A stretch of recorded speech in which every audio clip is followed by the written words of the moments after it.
home against Duke. Hopkins 1, Duke 2. I think we've been through this a couple of weeks ago, Keith. Yeah, Virginia came to Homewood Field a couple of weeks ago looking to knock off Hopkins. That did not happen.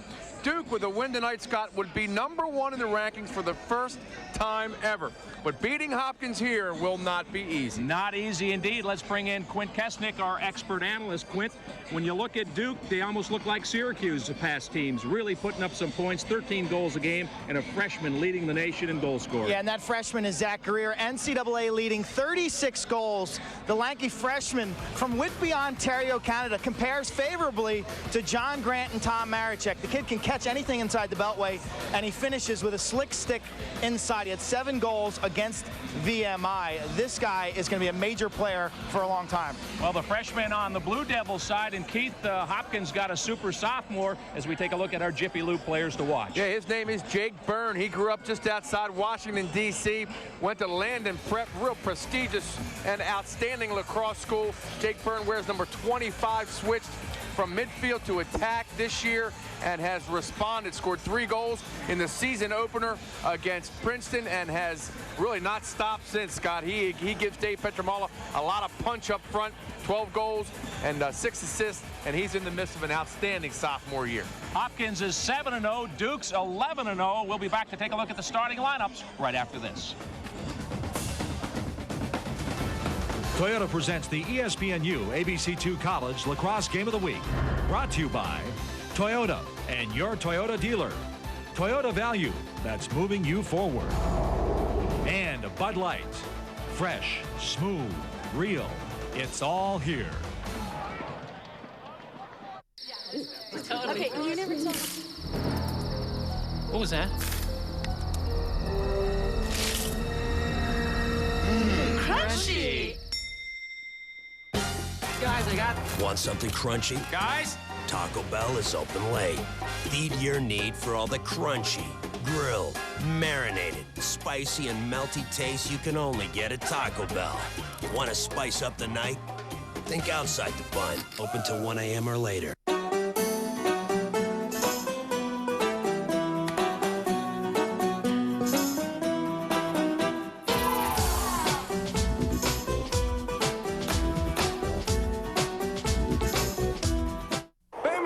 The new right guard extreme power stripe works. Let's say these guys are the power stripe. Red Rover, we call Billy over. And this guy's odor.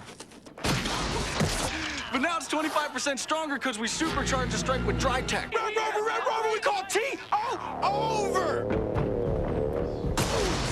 You do not want to be odor. We call Javon over.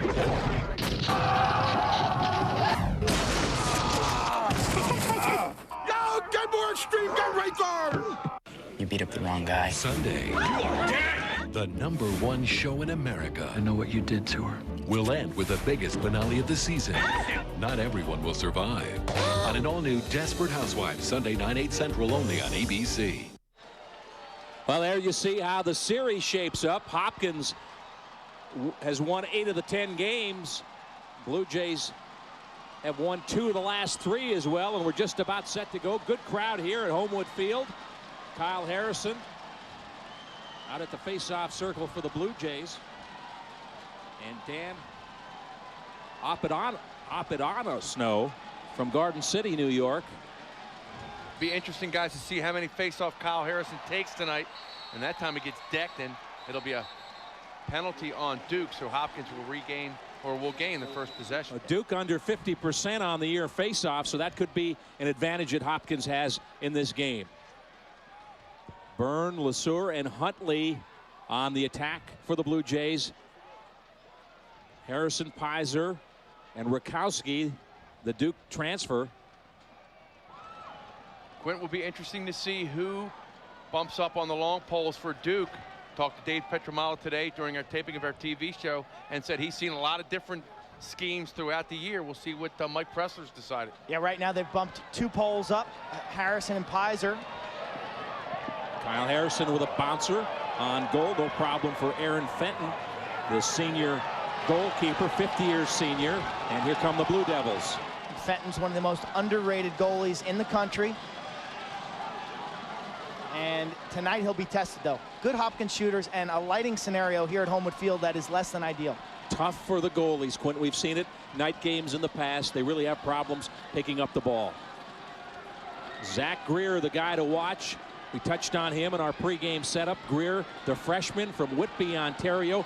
36 goals in 11 games. He is off to a fantastic start. He is the nation's leading goal scorer. And what will Hopkins do defensively with him? Chris Watson's basically going to face guard Zach Greer all game and deny his touches, especially around the crease.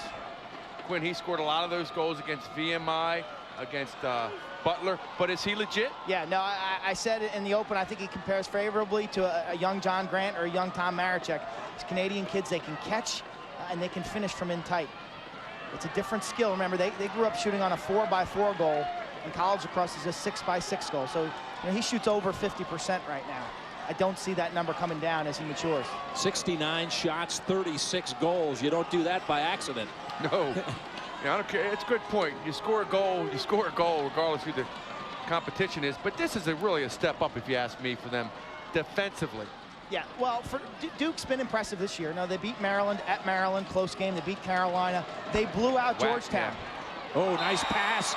Zash gets it, and Duke, just like that, on the board. Lamonte, Peter Lamonte, with the goal, his 10th of the year. Duke up 1-0. This is a little pick play inside. They call this a mumbo play where Lamonte kind of cuts the crease and then curls away. Zash carries right-handed. He finds Lamonte on the far side. Lamonte, the star for Landon for so many years. And the first midfield for Duke has done some serious damage this year. That is a very good unit. They're well balanced. Dowd has 12 goals. Zash has 9. And now Lamonte has 10. That's a pretty good attack for Landon. Jake Byrne and Lamonte on the same line, huh? I'm sure that caused some problems. And Hopkins 2 for 2 at the faceoff circle. Blue Jays with possession. Down an early goal. Lamonte, the sophomore. Saw Lamonte's brother last week for Georgetown. Won a national championship a couple years ago with Virginia. Transferred to Georgetown, and now his brother really playing some good lacrosse for Duke. Peter Lesueur working behind the cage. We will not see Kyle Barry for Johns Hopkins tonight. He's not dressed. He's got an ankle and a rib situation. No, the ankle, that was our Virginia game here a couple of weeks ago, was injured in that game and now throwing a rib. Looks like we have Hopkins' second midfield on. Good look. Shot bounces wide from Mallow. Yeah, Joe Mallow, their second team midfielder right there, number 41 from Denver, Colorado. Dave Petromala going out west. Get that fine looking senior. Matt Rakowski in the game. He wears number 9. Former Duke Blue Devil Matt Rakowski. So Hopkins and Duke have basically traded talent. Hopkins takes Matt Rakowski and gives away Kyle Dowd. Good trade, Quint. How do you assess that trade? I think it's a positive trade for Hopkins right now. Kevin Huntley wears 24 for Hopkins in the white. Lesueur getting worked over, gives it up. And there's a shot to score. Hopkins ties it up. Pretty goal there. We're tied at 1, and the Blue Jay fans are loving it. Kevin Huntley, textbook inside roll. 8,000 fans here erupt. And they put a short stick on the attackman, which I think is a blunder.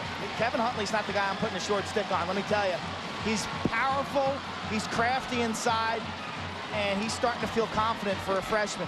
Beautiful move right there, creating some separation with the little roll dodge. That was against Ed Douglas, who went to Gilman. So Kevin Huntley, no stranger to Ed Douglas, 2 high school rivals. But we saw Scott 2 weeks ago here on this very field, maybe Quint the coming out party of Kevin Huntley. 3 goals in the 4th quarter against Virginia, and he is certainly playing with a lot of confidence. 3 goals in under 6 minutes in that game. And this time, Duke controls the faceoff. Quint, Kyle Harrison's taken 2 face-offs in a row. Is that surprising? Well, Hopkins has the luxury of facing off a bunch of guys. You're going to see Pizer, Kesterer, Lou Braun, and Harrison, and it's really a matchup in a feel scenario. Matt Zash won that face-off for Duke, and I said in the open, Matt Zash is one of the most well-rounded midfielders in the nation. He is almost a carbon copy of Kyle Harrison, maybe not as quick, but that's a kid who can do it all. He can play defense, he can face off, he can score goals, and he's a talent, and that's probably not the matchup for Kyle Harrison. I know why you like him. He was a wrestler in high school. You love those wrestlers. The kid's a warrior. He was on the under-19 USA team. A lot of people don't know who he is. He doesn't put up gaudy numbers, but he's awful consistent. Janowski getting worked over by Tom Garvey. 1-1 tie, first quarter just underway. The only two unbeaten Division I teams still standing. Hopkins 7-0, Duke 11-0. They're 3-0 on the road. They're also 2-0 in the ACC. I think a question mark this year when you play Hopkins is tempo. Are you going to get lulled into playing this half-field game that Hopkins is so proficient at? The thing that's impressed me about Duke this year, they can play at a fast speed and a slow speed. So this will be interesting. You know, Hopkins wants to take all transition out of this sport right now. Duke looking at their numbers, Quint, they look like Syracuse numbers most years. Just scoring across the attack, across that midfield. Everybody's throwing it on the goal. They're exceptional off the ground in transition opportunities. Scrappy bunch. They get to loose balls and they move it in transition. 37, I'm sorry, Scott Benson Irwin, the other guy from Friends School a couple of years ago that graduated with Kyle Harrison. And Quint, we're talking about his career, tremendous career he's had here at Hopkins. Quiet way. One of the best in the business, does a lot of dirty work on the defensive end. Blue Jays trying to break this 1-1 tie. Back with their first midfield, that's Paul Rabel, Kyle Harrison, and Greg Pizer. And Kyle with the ball, kicks it back out. We talked about Zach Greer, super freshman. How about Paul Rabel, what he's brought to the Hopkins midfield? 11 goals in the last 4 games. Had the big 4-goal game, and there's the late man. Harrison blisters one home, and Hopkins up 2-1. Kyle Harrison unassisted. I'm sure Duke watched this on film time after time and said, hey, Kyle Harrison's going to split dodge to the right. Well, it doesn't matter. Then jump and it doesn't score. matter. Look at this. He creates separation on the run. That ball's going around 90 miles an hour. Fenton can't hang with it. Hopkins is up. Keith, we were looking at tape earlier today. The Virginia game looked like the same goal, Same right? play. Reverse field, up in the air, and boom, and there's not a goalie in the country going to stop that shot. I'm sorry. Hopkins with a 2-1 lead. Yeah, having a little car trouble. I'm State Farm agent Larry Bitterman, and this is a true story. I was there on vacation, so I called the local State Farm agent. We're not really sure how the car got into the lake. Yeah, the map was a disappointment. They called a local diver, and it turns out that's me, too. I think he started my claim before it even dried off. We settled it the next day. Where would I have been without him? Sunk. Any insurance company can promise you a good price, but nobody takes care of you like State Farm. We'd love to prove it to you. Call an agent today. Like a good neighbor. State Farm is there. I can't find my foot. I can't find my foot. Can't find my foot. Can you help me? Gotcha. The magic of nighttime works better out here. Go on, pursue your passions. Go RVing. Call for a free video and visit an RV dealer. Opedisano, as you look at the crowd out at the face-off circle, along with Lou Braun for Hopkins. 2-1 on the Kyle Harrison lead. Blue Jays on top. Had a chance to talk with Miles Harrison, Kyle's dad, Scott. We mentioned the 10 Bears a couple of times already this year, the big movie. They're already casting for the movie, and they're talking to Miles about establishing some character references. That's great news. Denzel, does he want Denzel Washington? I think Denzel Washington to play Miles Harrison. Should absolutely explain for our national viewers on ESPNU that the Morgan State lacrosse team kind of thrown together back in the early 70s, wins a national championship. Is a great story about a lot more than lacrosse, but a book written first and now the movie in the works. Yeah, and ESPN did a big story on the book and the players a couple of weeks ago, and that kind of triggered the interest in the movie, to be honest with you. 2-1 Hopkins with the lead first quarter. Good crowd, people still piling in here at Homewood Field. Nice night for lacrosse. Considering they were calling for cold rain, this is a real treat. Don't forget, we're back tomorrow, doubleheader weekend here on 2 Sports and ESPNU. Tomorrow we're at Loyola College, where the defending national champion Syracuse Orangemen take on the Loyola Greyhounds. That's 1 o'clock tomorrow afternoon. Looks like Duke content to play that kind of slow-down game right now, Quint. They can score in the half-field set. Ooh, dangerous pass there out front. But again, Keith, you mentioned it earlier, you know, the strength of schedule. Listen to some of these teams that Duke has played. Butler, VMI, Loyola, Vermont, Mount St. Mary's, Ohio State. It's not exactly the same caliber schedule that Hopkins has played. Week in, week so it's out. difficult to get a gauge on how legit is this Duke team. But you bring up a good point. They beat number 5 Maryland, number 5 Georgetown. 12-3 they beat them. 17 Penn State and 15 North Carolina. So it's not exactly a weak schedule, but it's certainly not Hopkins'. No one plays Hopkins' schedule. Kyle Harrison has a goal already in this game, and certainly a strong contender for National Player of the Year. Last year, he was the National Midfielder of the Year. And this year, obviously, a candidate for the Tewarton Award that goes to the nation's top player. Quinn, explain why Kyle was just ducking his foot back in that box area that we've been talking about so many times. There's no shot clock in lacrosse, but there is a 10-second count that encourages the team to keep the ball in the offensive quadrant. Oh, great pass to score. Harrison right out front to Peter Lesueur, who finishes with the left hand. How that pass got through all that traffic, I'm not sure. I'm not sure Harrison designed this to go to Peter Lesueur. I think he intended this ball to go to number 19, Paul Rabel. Take a look at the replay. You make the call yourself. You see Harrison dodging left-handed. He'll throw this ball towards the middle at 19. Oh, he fans on it. And look at Lesueur. Right place, right time, or well designed. You make the call. And Harrison goes diving, does a somersault. Yeah, you're right. Paul Rabel was the intended target, and he just whiffed on it. And Peter Lesueur, hey, I'll take it, huh? Goal scorers have a knack, and Lesueur's a goal scorer. And Hopkins on the run after they win the draw. Ooh. Shot on goal, saved by Fenton. Fenton did not exactly see that ball very well. Anytime you get hit in the grill with the ball, you're really not on it. Your hands should get there, and that's a ball you should catch if you're really seeing the ball. And a chance for Duke here to get into some transition, Quentin, and they instead decide to pull it out. That was Harrison's 14th assist on the season. Terrific number for him. You said Tewarton Trophy. I think it's going to come down to Brody Merrill of Georgetown and Kyle Harrison of Hopkins. Still a lot of lacrosse to be played. Such different positions. I mean, what they do for their teams, but both teams would be somewhat lost without those two. But two-way players, right, Quint? Both of those guys can get up and down the field. Both ends of the field. A bouncer from Danowski. Danowski, the sophomore from New York. 22 goals, 23 assists for him. As you look at number 40, 45 points already. That's the same amount that Greer comes into this game with. 90 points between two players. Not bad. Danowski's dad, the new coach at Hofstra, spent 20 years at the University of Pennsylvania. He's been at Hofstra forever. He, that was 20 years at Hofstra. Yeah, 20 years at Hofstra. That was an interesting, recruiting battle. Where is he going to go to Hofstra? Is he going to stay on the island? He's from Farmingdale.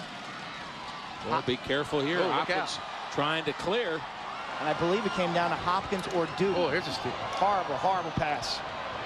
Up for grabs, and now Duke with possession. This is where the Blue Devils have been strong this year. Here's Greer. Off the pipe for Greer as he gets knocked down. There's a big hit. Bodies down all over, and a shot and a score. So Duke does finish, and a penalty marker's down. Zach Greer missed the first time, not the second time. It started with a horrendous clearing pass from the Blue Jays. They heave the ball in the only place you don't want to heave the ball, the middle of the field. Right. And from there, it's helter-skelter lacrosse, and Duke can handle helter-skelter lacrosse. Greer first, off the iron. This re-triggers Duke's attack. Here. And that was a huge hit by Garvey, but Greer gets it. 2 shots for the kid inside. Guess where the ball is, folks? It's in the back of the net. Zach Greer, anytime you give him 2 from in front, you can count it. He's going to make 1 out of 2. That's what the numbers say, and he didn't miss the second time. So the super freshman from Ontario with his 37th goal to go with 9 assists, and it's a 3-2 game. Not sure who on Duke took that hit, but as he was being hit, he flicked the ball to his teammate. It was a terrific play. That's what I was going to say. Tremendous play, because he got leveled by Tom Garvey. Appadisano wins the draw. But now Hopkins with possession. 5:15 to play first quarter. 3-2 Hopkins. Duke loves to play physical lacrosse. There's no team in the nation that spends more time in the weight room than Duke. And at times, Mike Pressler's been criticized for having athletes who are maybe a bit too beefy and too strong and not enough finesse. Well, the kid from Canada might be changing that. Yeah, good Zach point, Greer. Mike Pressler, you were saying, Quinn, a disciple of Jack Emmer at Army, was an assistant to Jack. Played at Washington Lee, was a football player at Washington Lee, and combined that with lacrosse. Rakowski with it. Former Duke Blue Devil. Stephen Pizer, along with Mallow on that second midfield for Hopkins. Stephen Pizer, Greg Pizer's brother, younger brother. Shot off the mark on the run by Rakowski. Matt Rakowski, senior, missed the first 4 games, tore his ACL. There's Dave Cottle, and now you're looking at goal Aaron Fenton. Okay, Hopkins takes a lot of possession shots that don't go in, but the goalie doesn't get their stick on it. They go out of bounds, and they maintain possession. Remember, against Virginia, the game we televised two weeks ago, Hopkins only put 14 shots on goal. And then against North Carolina, Hopkins only put 17 shots on goal. So they tend to miss the goal a lot and just re-trigger. They reset their own. Rakowski trying to find some room, draws the double, gives it up. Makes a wise play, running away from the double team. Shot down low, was on goal. And on the rebound. Wow, what happened to Aaron Fenton? Fenton makes the save on Jake Byrne, and then I believe his outlet pass is knocked by Peter Lesor directly into the cage. Now, Lesor cannot interfere with the goaltender or interfere with his ability to make a pass here. Keep your eye on the ball in Fenton's pocket. This initial save is very sharp. This is his best save of the game. Watch the outlet pass by the left-hander. Deflected directly off of Peter Lesor's stick. Hey, we used to see Bobby. Yeah, Scott, we used to see Bobby Benson do that. 6'4" attackman here at Hopkins a couple of years ago, putting his stick way up in the air. This time, Lesor steals a page from that playbook, and Hopkins is up 2. 4-2 the score. Lesor's second goal of the game. He scored the last 2 for Hopkins. Lesor, Tom Garvey of Hopkins, and Dan Flannery of Duke, all high school teammates at Garden City High School in New York. Timeout on the field. Hopkins leads Duke 4-2.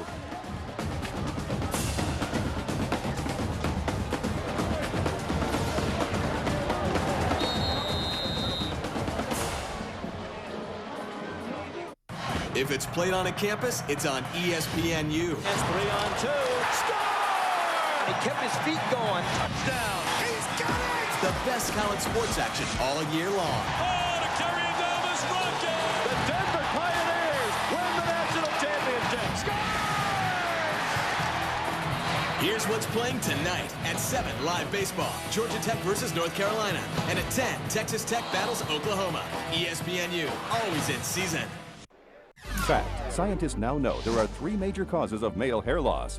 Fact. The newly patented Follicare hair growth and restoration system is the first product that fights all 3 of these hair killers. Fact. In testing by an independent lab, 100% of men using Follicare grew new hair in just 8 weeks. That's right, 100% of men grew new hair, and you will too. We guarantee it. I was going bald.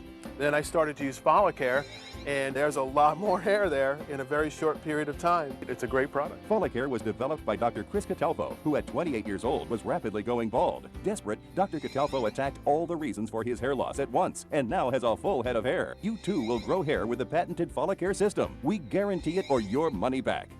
You can fight hair loss, and Follicare guarantees it. Unlike other products, Follicare costs as little as $1 a day. Call 1-800-434-7441 to order now. Follicare is easy, it's patented, and it works. Don't wait. Call 1-800-434-7441 or visit follicare.com and get started today. Hi, I'm Mike Hall, coming to you from the U. ESPNU is your new home for college sports. We're dedicated to bring you the best and the brightest from a variety of college sports. Due to time constraints, we now move ahead in the action.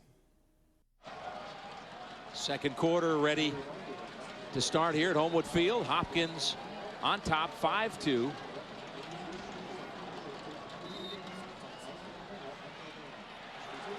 And Greg Pizer wins the faceoff. Hopkins in white, the Duke Blue Devils in the blue. Pizer's won 2 faceoffs. We've only seen Lou Braun, I believe, once. Harrison, I think he split his draws with Zash. So looks like Pizer's the hot hand, and that's really a luxury that Coach Petramalo has. Yeah. Got a bunch of guys, and they'll bring on big Jamison Kester later. And Mike Pressler, when you look at the job he's done with this Duke team this year, certainly a candidate for Coach of the Year. They were 5-8 a year ago and have turned it around to go 11-0 this season. Major turnaround. Hopkins, no surprise, they were #1 in the preseason poll. Everybody felt this would be a NCAA championship contending team, and they haven't done anything to disprove that. There's a good check, and Duke comes up with the ball for a while. And Nick O'Hara with the ball got dumped, but oh, good catch. Great catch. It's a long pole here. In on goal, the shot just wide right. Tony McDevitt with a nice catch, and then he said, I made the catch, I'm taking it home. He shot like a long pole, too. Beautiful. Here's the one-handed wrap check. Michael Ward, pair number 9's, taking it from his old teammate Rakowski. And then the catch right here, it's Ward scoops it up, and he finds beautiful catch by Tony McDevitt. And Stephen Pizer with the check on the Hopkins end of that thing. I think transition is part of the equation if you're going to beat the Hopkins Blue Jays. You have to score some transition, some unsettled goals. They're going to beat you if you play half court all game. Oh, didn't see that one. And there's a score for Duke. Never moved, and the Blue Devils, Ryan Marshall throws it home. Just didn't look like there was any reaction at all from Jesse Schwartzman on the question here, is it a screen? Did he just take his eye off of it? Sometimes that slide man will step upfield and block your view as a goalie, and you got to work awful hard to find the ball in the pocket of the stick. Don't think this was a light scenario. I just think he took his eye off the stick and happened maybe not to be looking at the shooter, you know, when he released it. But he clearly did not see it. Yeah, he was up high. Did not make a move at all. Ryan Marshall, another Canadian from Scarborough, Ontario. So Zach Greer and Ryan Marshall coming from north of the border down to Durham. And Hopkins, Lou Braun wins the draw. So the Blue Jays about 61% as a team versus Duke against maybe some inferior competition at 47%. Big advantage in this game at the faceoff circle. And I agree with you, Quinn. I think Hopkins' philosophy on the X, throw a lot of guys out there, wear them down, bring the big boy in the third or fourth quarter, Jamison Kester, and then let's see what happens, because possession is the name of Hopkins' game. And it's not only good defense again. Wow, great check by Ward. Here That's comes two takeaways. Harrison running them down from behind, but Duke maintains possession. It's not only the quantity, right, Keith? You talk about Hopkins at the faceoff circle, but the quality of those guys. They could be frontline guys on a lot of other schools. Kyle Harrison came here, right, at a high school, Quinn, as a faceoff specialist. He was a no. I know, but he was a he faced off. He played man down defense. He played everything for Friends. But he was a very good faceoff specialist. Lou Braun. That's Lou why Braun he came here specifically to face off. Right. I'm not saying that's why Harrison came here, but he certainly was a very good faceoff guy. Kyle Dowd with that last shot, the former Hopkins Blue Jay. Paul Rabel tries to do the split dodge, and Michael Ward for Duke, beautiful job of the poke check. Basically, Rabel just runs into his stick. That's where your spacing, when you dodge, your crossover dribble or whatever, you need to have the proper spacing because the player will lunge with his stick. Well-timed check by Ward. Hopkins lead is 2. That last goal, a big one for Duke, down 5-2. Hopkins gets one, and things are starting to spin away from you, but now they tighten up the noose a little bit. 5-3, this is Dowd. This is a throwback play that Syracuse had so much success last year in the semifinals. Maryland actually scored in the 100th anniversary game a couple goals that way. It's the same play where you drive that alley, and then the player loops up top, and you throw it back up top.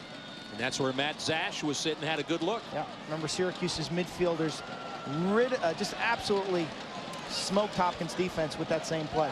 Zash, a preseason second-team All-American, gives it up top to Kyle Dowd.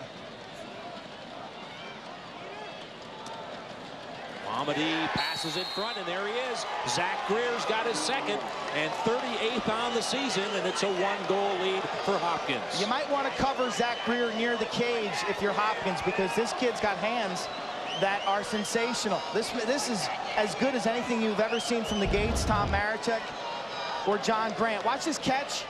Boom. And the finish straight up top. Schwartzman goes down low. The ball's over his head behind him before he can even blink. Zach Greer, he's got sweet hands. Love the overhand. You see the Canadian influence. Those guys love to shoot that Ball straight overhand from the inside. Never should go in that fast, but it's always right on the goal. And he's closing in on 50 points for this season. The freshman, the leading goal scorer in the country. Suddenly a 1-goal lead. It's Greg Raymond, number 33 for Hopkins, with a big ground ball. Now he's looking to do something with it. And more good defense from Duke. Ball is loose. And the Blue Devils will get possession. This is the type of game you want to create against Hopkins. A little helter-skelter action. How many turnovers is that in the attack zone that Duke has 3 in a row? Yeah. Now maybe they're losing a little something in the face-off circle, but the defense is making up for it with those turnovers. We mentioned Zach Greer a couple of times already. Is he a prodigy of the Gates, though? Did he grow up in the game? He's an East Coast guy. He's Whitby, Ontario. But I'm saying, was he aware of the Gates when they were at Syracuse and when they played for the Canadian national team? I mean, when you're growing up in Canada, you play ice hockey, and then your cross-training is lacrosse, and Greer just happened to be a great player for Whitby, you know, in the junior A leagues. And well, speaking of hockey, he was drafted by the Oshawa Generals, Scott, of the Ontario Hockey League. There's a good save. No doubt Jesse Schwartzman saw that one right with it. Schwartzman had a career game against Virginia. The game we did a couple of weeks ago, came up with 20 saves, was our player of the game. Just a sophomore from Pikesville High School here in the Baltimore area, Jesse Schwartzman. I'd be shocked, Quinn, if there's anyone close to 20 saves tonight with the lighting, with all these other factors tonight. Hopkins runs on their first midfield. Rabel, Pizer, Harrison.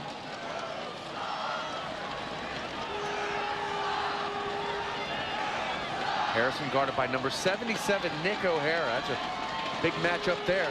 Rabel's got some room. Bounces it near post. A save by Huntley there, the freshman.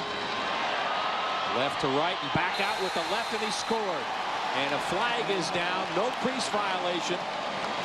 Looked like he dove in the crease from here. It's close. They're going to say he was pushed in. Goal is good. That's a big-time play, Quinn. We saw him do that 2 weeks ago, kind of duck in and under. Well, anyone from the Baltimore area remembers him in high school. Played at Calvert Hall, and this was basically a staple of his offense.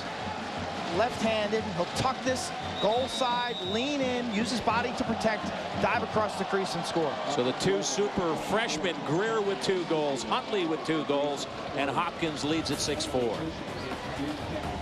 Tonight at Red Roof Inn, guests get great deals at redroof.com. Oh, that deal's hot! And get a great deal more than they expected. How low can you go? Don't miss red-hot deals from Red Roof Inn and Accor Hotel. Tonight at Red Roof Inn, Bill stays in a business king room. Look at the space. And feels like a business king himself. Multitasking. Chances of me working are remote. Don't miss the redesigned, rededicated Red Roof Inn and Accor Hotel.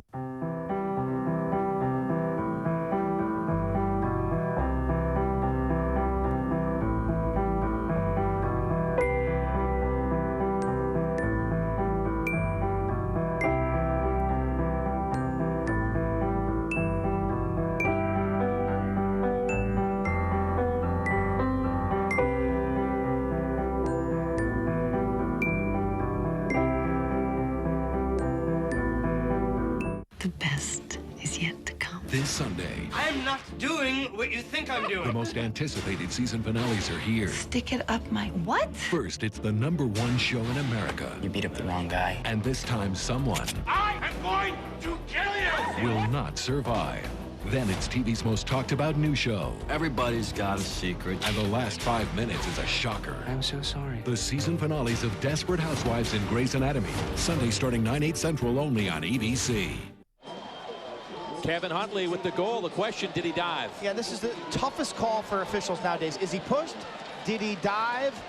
Clearly, you're not allowed to end up where he ended up in the crease, diving like that. But the call was made that he was pushed from behind. Yeah, Ryan Marshall, number 3. It's a tough call, and it's a call that's usually very impactful in the game.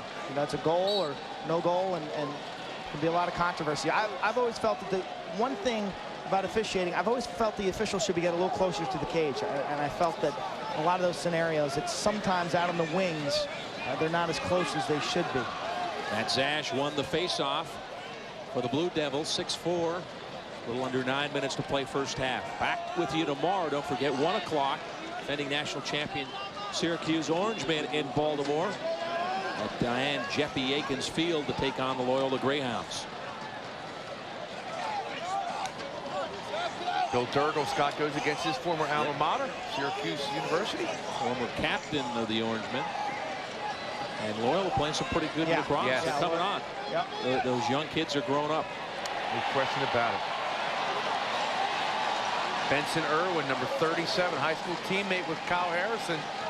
Nice play, kind of settled it down, played it back to his goalie.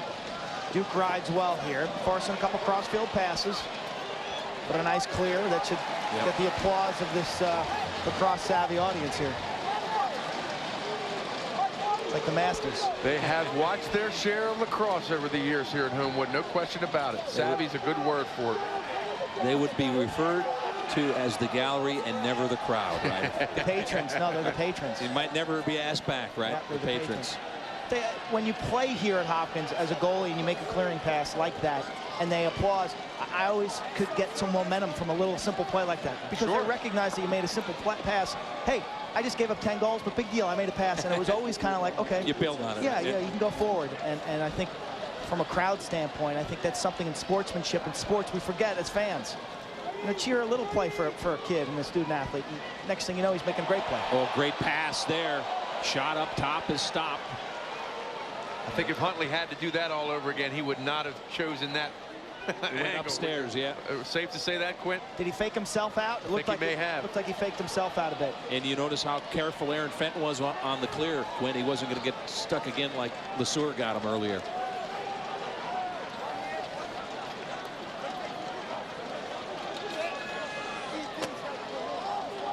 Hopkins led 5-2 after the first quarter. Duke got within 1 at 5-4, and then Huntley scored his second goal of the game.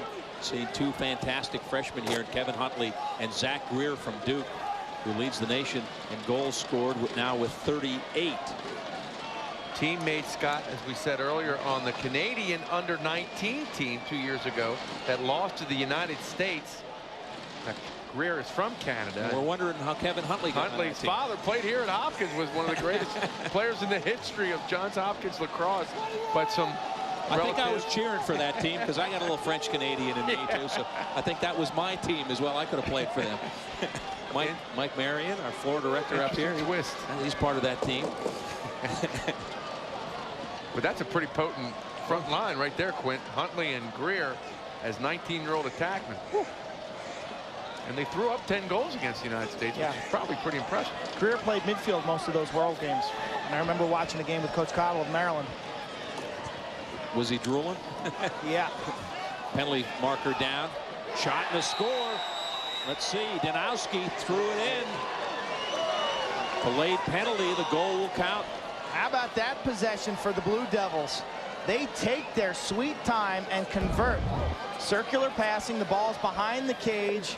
It's Flannery over to Danowski, and the sophomore nails the wing shot. Beats Schwartzman, I believe, between the wickets. Steps in, catch, boom.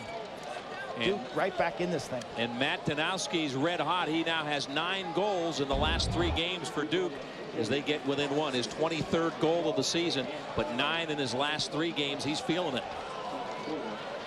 5:35 to play first half. A 1-goal Hopkins lead.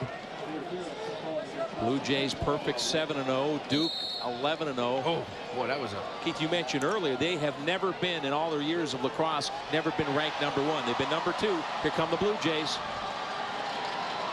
Left-hand shot hops over the goal from Jake Byrne, but boy, that transition will come at you in a hurry. Started with the face-off by Lou Braun. Looked like 2 Rams head on out in the Denver Rockies because Braun laid his helmet right into him. Man. Boy, good game. One of the better games I think we've had this year. Little action. In terms of up and down. Little action, yeah. So Duke has a chance getting back to those rankings if they pull the upset here tonight.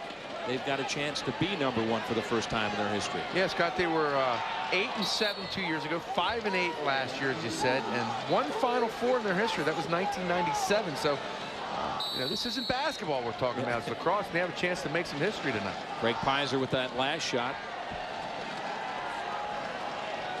5 minutes to play. First half. Quick shot that time. A little wrister from Rabel. Ooh, that's going to draw a foul. Rabel, frustration late, takes out the goalie. Can't tell you how many times as a goalie you have guys do that to you. They're just seething. And they miss the shot, yeah. and they come after you. And it's always late. If you get rid of the ball quickly, and then you get hit and just kind of collapse, and that was high also. So Fenton with good save. Seems like Fenton's gaining momentum, and Schwartzman has struggled on the last 2 out of the last 3 goals. Remember the Ryan Marshall goal he did not see. And then Danowski's goal, low-to-low shot from 15 yards is one you hope to save. Well, we should point out to our ESPNU viewers that don't know Quinn, he's a 3- or 4-time, I can't keep track, All-American. So he knows of what he speaks as far as their goalies. We've got a timeout on the field. Hopkins leads at 6-5.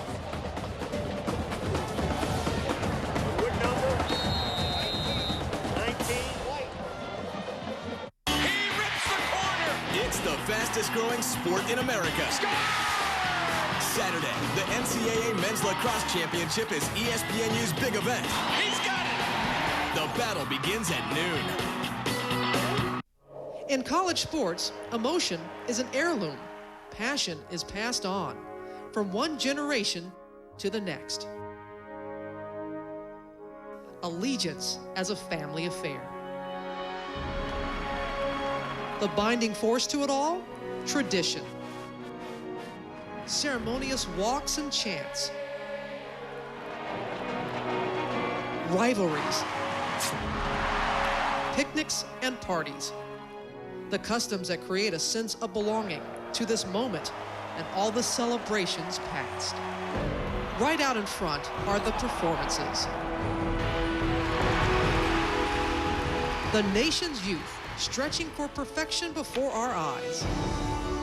In the ultimate metaphor for America's possibilities.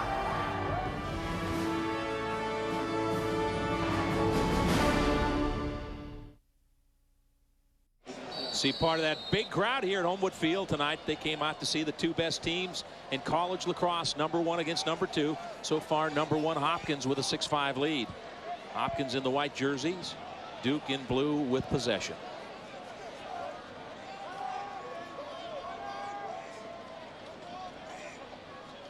One 4-1 set. They jam it inside to Greer.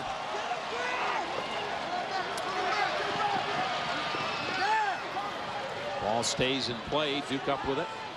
That's where you want to look cross field. No, not there. Trying to take advantage of this extra man. Not much happening for Duke. Duke could have gotten out easy if they just redirected the ball to the far side, the University Parkway side. So many great defenders here. Steve Mitchell, Dave Petromala, Steve Dubin learned to circle away from traffic and launch it far side, and then we go out the easy side. Go up University Parkway towards Roland Park. Geography lesson here.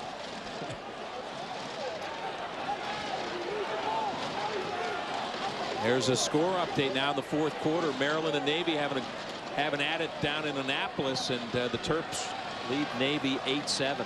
Game started about an hour before our game. Loser of that game is starting to, put themselves in a tough spot. Good news for Maryland is you'll still have the ACC tournament. You still have the date with Hopkins. Good news with Navy is you still can get in the tournament via the Patriot League. With Duke's emergence this year, that ACC is taking on a little different feel. Of course, Virginia and Maryland right there, but Duke certainly jumping to the top of the heap. It's going to be a good tournament, and that ACC tournament will be held at M&T Bank Stadium here in Baltimore this year. This is Kevin Huntley. He's got 2 goals already. Nice move there. Defender goes down. Little lingerie on the turf. Kyle Harrison bobbing, weaving, gets it poked away. Oh, good look out front. Oh, and an extra pass, and they couldn't finish. Rabel right in front, couldn't put it away. I love the tempo and the flurry there. The fans like it. It's attacking lacrosse. You get to see some of the great skills. Kyle Harrison, how about that pass from Byrne to LeSueur? Nice touch. How'd he see him? And you could see just the creativity was there when you let these players play, and it was Rabel who on the doorstep couldn't believe. Here it is But again. he misses it. But it starts with Harrison dodging to the middle, loses it. But good things happen sometimes on offense when you can't predict it. This pass right there, sensational. Slicing the defense. Nearly a masterpiece for Hopkins. Would have had this crowd up on their feet. But Rabel shoots it wide. So we've got a timeout. 3 minutes left. You're looking in with Mike Pressler in his 15th year as the head coach at Duke. 15 years there, 141 wins, 77 losses. We're doing too much when we slide. Casey is, oh, we're doing too much of just straight looking at the ball. We're going to find some people. You know what I'm saying? We're going to find some people. Go through the inside, and then you go back out to the backside. Okay? Communication. Fellas, I need one time out. Fellas, on the clearing game, all aspects, redirect the ball. Redirect the ball. All right, here we go. Play our game. Play our game. Here we go. 2, 3, 1, 2, 3. Yo, watch the perspective. Well, Quint, they followed your advice. You were talking about on the clearing game, going back over to the other side. Change fields, redirect the ball. Just like soccer, the crossing pass. There's that starting attack. Greer, Danowski, and Flannery. Look at those numbers they put up. 123 points between the three. That's 56% of the Duke offense. Notice how quick I did that arithmetic. Yeah, and the shots on goal there, very strong. These guys are putting the ball on the 6x6, making goalies make saves. Wow, So out of look the at that. timeout. Rabel caught that ball out of bounds. You'd think that this would not be a hostile setting for him, but he's a freshman, and he just stepped out of bounds.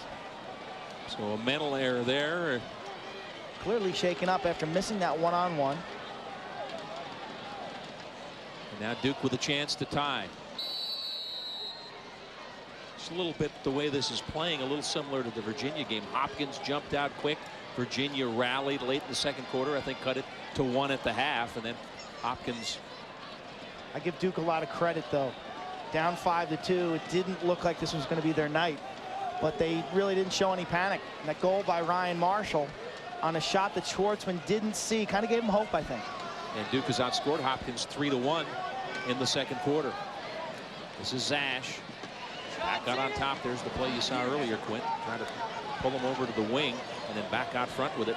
Zash, good look. And Schwartzman's best save. Oh, wraparound by Greer. Great pass to get it in there, and then Schwartzman shut it down. Excellent offense by Duke. Schwartzman's best save. And he needed to make a big one. Mike Pressler down on the sidelines, the head coach. He carries cards that call out plays. NBA, aces, Eli. He holds those things up when his players check in with him. Lomedy gives it up top, and there's a one hopper by Danowski, and we are tied at 6. Back-to-back goals from Matt Danowski. Too much pressure. That was a sensational offensive flurry. First save, watch Greer with the wraparound. Right there, Schwartzman may have got a piece of that. And then the goal, it's Matt Danowski, the attackman playing up top. Right-handed bounce shot. Whoa, sizzling underneath the post. This turf is hard as a rock. He uses it to his advantage, and look at that.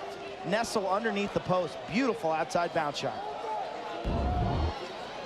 And there's Matt Danowski. He is on a roll. He now has 10 goals in his last 3 games, 2 in this game. And the Blue Devils down 5-2 have come back to tie it by outscoring Hopkins 4-1 in the second quarter. Ball just being raked around and finally controlled by Duke. It's a big face-off here. Suddenly Hopkins needs a little more, right? Yeah. The crowd gets quiet. Yeah. Duke scores 4 of the last 5 goals.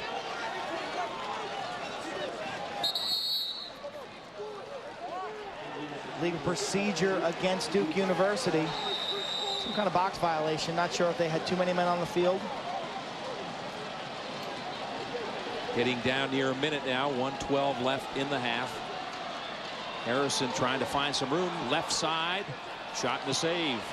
Aaron Fenton comes up with it. They got numbers if they push it. They got numbers. And they are pushing it. Nope, can't handle it. Pass a little behind the pole. And unable to make the grab was Nick O'Hara. So out of bounds to Hopkins with 57 seconds left.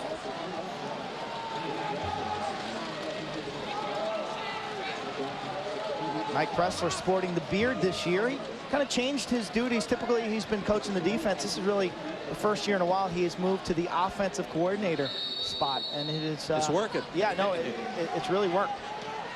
This is trouble here. Ooh, look out. Ooh. You could get your bell rung on those kind of passes. You can see the free safety. You can see the free safety coming over. Greg Pizer, Hopkins might... Tony McDevitt had his eyes on Pizer there. That ball hung up. Dave Petramala wants to talk this over here, and this last possession important, tied at 6. He'd love nothing more than to sneak into that locker room with a 1-goal lead, and he wants to make sure everybody's on the same page. What do you think, Quint? Hold for one shot here. Talking to Coach Petramala. You can watch our Hopkins Edge show on ABC2 tomorrow at 12:30. But he said, you know, guys, I can't have the cameras in our technical huddles where we're actually going over plays. And so there's a sensitivity that he has to us eavesdropping and listening to his plays. So, in other words, he thinks we might send those plays down to the opponents, or what? Duke doesn't mind if we listen in. The Blue Devils have an open huddle. Let's check in with Mike Pressler. A little bit, okay? If they want to go to the shorts, if they're trying to go behind, with the ball behind, don't make it easy for him, okay? Other than that, we're just straight. Let's go. Make those guys left. Hey, hold on. Let's go, Devils. Let's go now. We clear it. I got no timeouts. We're going to go move the Pete. Here we go, Duke. Move the Pete right to the cage, all right, guys? You get in trouble, Mexico to Greer. Mexico to Greer. Here we go. Duke on 3. 1, 2, 3. Dig it down. Well, one thing's apparent. You can feel the energy in the Duke huddle. They've come back down 5-2. They've really played well in the second quarter. You could feel that in their huddle. Yeah, and that's the type of coach that Mike Pressler is. You see how Duke has had some success in the second quarter. It's their best scoring quarter, 42-4, and their best defensive quarter, only 13 against. And it's played to the script here today with Duke outscoring Hopkins 4-1 in the second quarter after they trail 5-2. Typically Hopkins this year, their best quarter is the first quarter. They're 19-4 and 16 against, and their second best quarter is the third quarter. So the strategy has been set. Let's see what the Blue Jays can do here in the final 30 seconds. And that's not, oh, they put it on the carpet, but Kyle Harrison there to pick it up. Could have been a turnover. Down to 20 seconds now. Rabel up top. I'm fine. I hear this is fine. And there's another turnover. There was another turnover. Rabel gets a stick back on it. 5 seconds. And Schwartzman just fires it down the other end, and that ends the half. So you got to feel real good if you're Mike Pressler, the way his Blue Devils came back and tied this game up in the second quarter. Excellent second quarter. Ryan Marshall's goal when Schwartzman didn't see it, started it. Then you could see Zach Greer work his magic. But Danowski, back-to-back goals. We're tied up. Danowski has 2. The freshman Zach Greer has 2. He's added to his nation-leading goal-scoring mark here. As a freshman, he now has 38 goals. Let's go down to Keith Mills. Yeah, with me, head coach Mike Pressler. Duke, you've got to be real proud of the way you guys stood up to a 5-2 deficit, came back and really outplayed these guys in the second quarter. Well, I think, you know, big time game. Our guys haven't been in that kind of environment yet this year, and a little nervous to start. Once we settled down and played a little better defense, fought our way back, won a few more face-offs, and got back in the game. What do you tell your guys now, Mike? Terrific first half. That locker room's got a lot of pride in it. Ours does too, and it's going to be a hell of a second half. I think so. Thanks, Mike. Head coach Mike Pressler, his team deadlocked with Johns Hopkins at 6. We'll be back with more right after this. If it's played on a campus, it's on ESPNU. And 3-on-2. Score! He kept his feet going. Touchdown. He's got it! The best college sports action all year long. Oh, to carry it down this rocket! The Denver Pioneers win the national championship. Scores! Here's what's playing tonight at 7, live baseball. Georgia Tech versus North Carolina. And at 10, Texas Tech battles Oklahoma. ESPNU, always in season. What if you could go from hair growing everywhere to perfectly groomed everywhere in seconds? Well, now you can with the all-new MicroTouch Turbo. It comes packed with 50% more power and German stainless steel blades. It's the little grooming tool that replaces all these big, bulky trimmers and does it with micro precision. It gives you the power to keep the back of your neck barbershop perfect by yourself. It's designed for precision grooming anywhere. Remove unsightly ear hair and get rid of embarrassing nose hair with just a touch. Call now and get the all-new MicroTouch Turbo, a $40 value for only $14.99. We'll also include our Turbo Cell battery and grooming attachment at no additional charge. But call right now and you'll also get our deluxe 10-piece grooming kit. That's right, you get it all. A $70 value for only $14.99. To order MicroTouch, call 1-800-324-6130. That's 1-800-324-6130. Call now. Hi, I'm Mike Hall, coming to you from the U. ESPNU is your new home for college sports. We're dedicated to bring you the best and the brightest from a variety of college sports. Due to time constraints, we now move ahead in the action. Well, we've got a good one. Scott Garceau, Keith Mills, Quint Kesnick, Homewood Field. We get ready to start the second half. Hopkins in the white jerseys, Duke in blue. We're tied at 6. The only two undefeated teams in Division I lacrosse. Hopkins is #1 in the country. Duke is #2, and they've been battling here. It's kind of typical. Finally controlled by Nick O'Hara. It's one of the ground ball battles that Coach Petramala referred to. Hopkins being out ground balled only by 3. There's the final. Navy scores with 14 seconds left in the game to knock off Maryland 9-8. No call on that. Oh, wow. Unbelievable. Duke player taken down. Clearly taken down. Mike Pressler is losing it on the sideline, and I don't blame him. He's going to hold up a card that says something besides NBA or Aces on it, right? Does he have a referee card over there? Mike Pressler still animated down there. So Hopkins with possession as we start the second half. Well, you heard the coaches. You saw the first half. What do you expect? Anything different or more of the same here? I think one of the keys for Hopkins is Jesse Schwartzman. 3 saves, 6 goals against. He's got to stay in his routine. He's got to keep his self-talk real positive and kind of bear down. You know, there are nights you come out here and you don't feel great, but you still got to perform, and he's got to kind of suck it up emotionally and physically and find a way to make some stops. This is Harrison. Draws the triple team that time. Tough angled shot from Greg Pizer. Keith, any thoughts from being down there? Yeah, a couple of notes about Paul Rabel. Rabel made the big turnover, stepping out of bounds, and Seth Tierney came up and said, "Hey, you've got to relax. You started the game kind of tight. Just relax. We're going to give you some opportunities to make some plays. Here's one of them." And at the end of the half, they gave him the ball, which I thought was pretty good coaching. Well, Rabel tries to muscle in and Duke up with it. Coming in a hurry. What Dave Petramala said, hey, we're playing tight. Matt Zash showing his speed. Penalty markers down. Delayed penalty call. That's a makeup call from the last one that they missed, because Matt Zash probably wasn't slashed. But you can see the impact of a Matt Zash. Guy who can play defense and get the ball up the field. And if you're wondering why there was the little delay there, waiting for the defensive players to come on and off the field. This is Lamedy. Look at the quickness from him. Stutter stepping. He's got his match with Kyle Harrison. Harrison knocked the shot down. This will be a 1-minute violation. Probably a slash here. Right there. Not one of our most violent fouls that we'll see over the course of the season. You're just covering yourself. Realized you were a little overcritical. Oh, did you see the Duke player get absolutely ambushed? Undressed. Preaching to the choir here. There you see the big crowd. Hopkins fans. Big chance here for Duke to take the lead, and I think Mike Pressler was really impressed with his teams. And we mentioned down 5-2. How would they respond? Will they respond like a champion? No question. now with a chance to take the lead.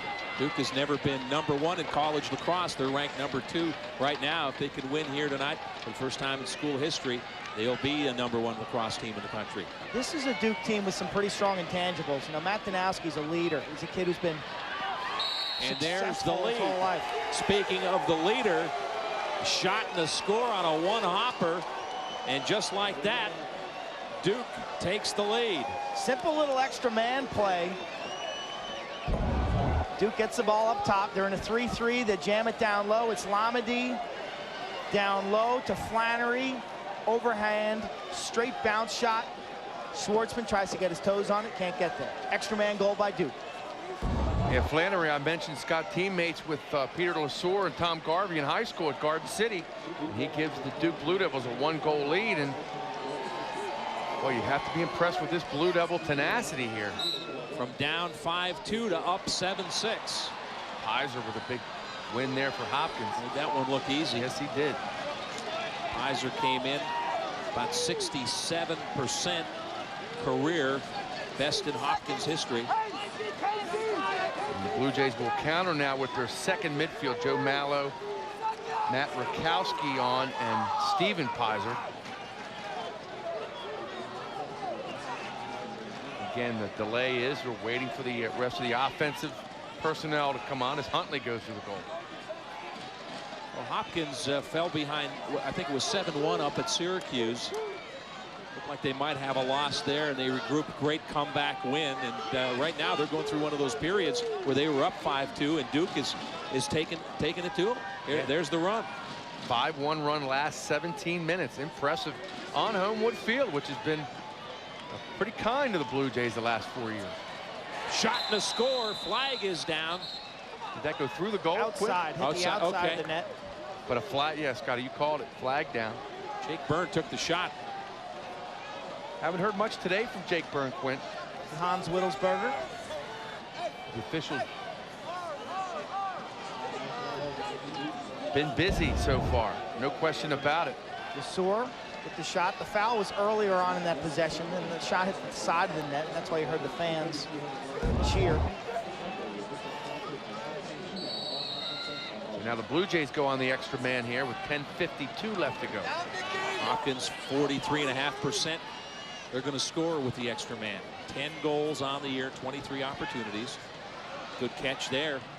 Oh, nice save. That ball is moving, and Fenton just picks it out of the air. And a pretty good pass. A little dangerous, but put it right on the money. Again, Duke puts the pressure on the Hopkins defense here, so the momentum has clearly switched.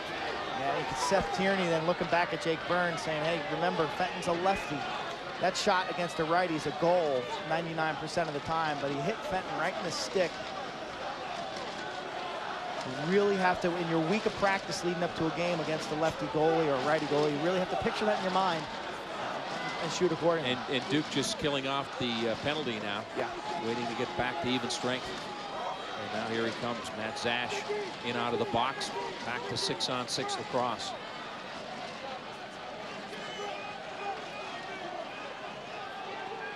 Hopkins led 5-2 after one.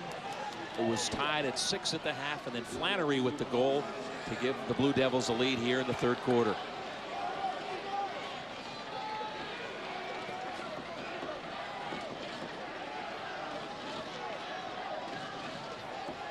Homewood feel pretty quiet, Quint. Right now, Duke's taking the crowd out of it. Kyle Dowd with the shot. Weak angle shot. Still Duke ball. Dowd isolating against Matt Field, short stick defender. Matt Field has played in every game as a junior. Then you see Mike Presser with his offensive sets. How many calls might a team have on an offense? Probably about 10. Okay. Boy. Probably got about 5 shoots in his hand with double-sided. You know, a Division I team this far into the season. Very impressed, Quint, with Matt Zash. I think first time I've really seen him, he is a player. You know, this is a Duke program. You said face-offs. They've struggled in the last couple of years, right? But they never stopped recruiting great players. Right. And you're seeing that right now. And let me tell you, this team's going to be even better next year because everybody's coming back. Well, 6 players off of that under 19 team we've talked about for the last month. Well, their top 6 are all Zash, Lamedy, Danowski, and Greer are freshman, guys sophomore, that junior. everybody recruited. I mean, everybody wanted them. Their first midfield is sophomore, junior. Their attack is freshman, sophomore, junior. Yeah, Brett Thompson, a second-team midfielder, was on that under-19 team, and we haven't even called his name tonight. What I was saying earlier about intangibles, though, I think you got some just good, hard-working kids who want to win. You know, I think Matt Danowski's a leader, kid who played on tremendous high school football teams and basketball, and you've got some kids with some real strong intangibles. The one thing they will lose is Aaron Fenton, the senior, in goal. And that's a pass and not a shot. Zash rakes it back into play. Raymond heaves it up. This now should we be got a little jump ball here. Duke will come out with it. Look out. Numbers. Ouch. Ouch. Man. You heard that save. Jesse Schwartzman took one for the club. He's not done yet, and there's a shot to score. Duke adds to their lead. They just keep coming at you. Dan Flannery goes back-to-back. Flannery from Greer. It all started with helter-skelter lacrosse. That is not the blueprint for the Blue Jays. Defense caught off guard. Great save by Schwartzman. And then the rebound. You see Danowski gets pushed. That's a play-on situation, so there's no whistle. Duke gets it. It's Greer to Flannery. Ball's in the back of the net. So now Flannery with 2, Greer with 2, Danowski with 2, and Duke leads Hopkins 8-6.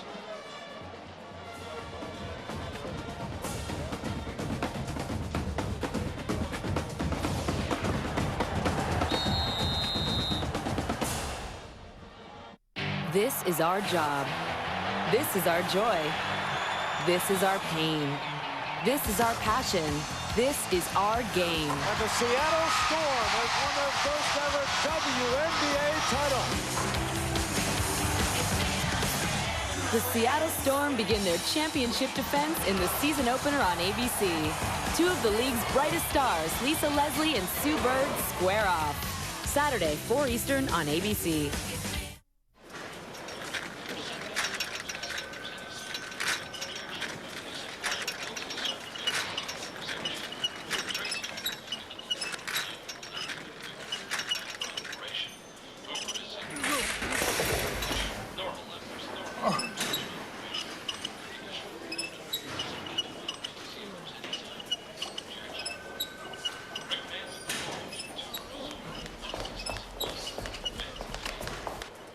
ABC Sunday, the 2-hour season finale you'll never forget.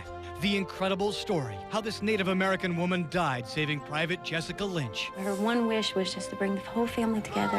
Our designers will build her family the home she always dreamt of. Extreme Makeover Home Edition.